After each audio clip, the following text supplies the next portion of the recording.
একটি গ্রামের ছোট্ট বালক রায়হান। বয়স মাত্র ৮ বছর। সে খুবই চঞ্চল কিন্তু ভালো মনের এক ছেলে। তার বাড়ির পেছনে ছোট একটা খোলা উঠোন ছিল, যেখানে রায়হান খেলত, দৌড়াত আর মাঝে মাঝে গাছের নিচে বসে স্বপ্ন দেখত। একদিন গ্রামের হাট থেকে ফেরার সময় রায়হানের বাবা তাকে একটি ছোট্ট মুরগির বাচ্চা কিনে দিলেন। বাচ্চাটি ছিল একেবারে কুটকুটে হলুদ আর গোলগাল।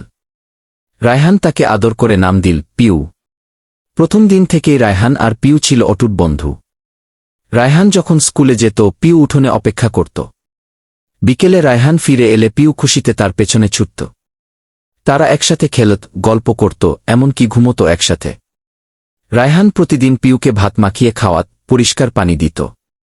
পিউ ধীরে ধীরে বড় হতে লাগল। একসময় সে আর ছোট বাচ্চা রইল না, রীতিমত তরুণ এক মুরগি হয়ে উঠল। তবুও পিউ রায়হানের পাশে থাকত আগের মতোই। গ্রামের মানুষরা অবাক হতো এই বন্ধুত্ব দেখে। কেউ বলত, পাখির সাথে এমন মনের মিল আগে কখনো দেখিনি। রায়হান হেসে বলত, পিউ শুধু মুরগি নয়, সে আমার ভাইয়ের মতো।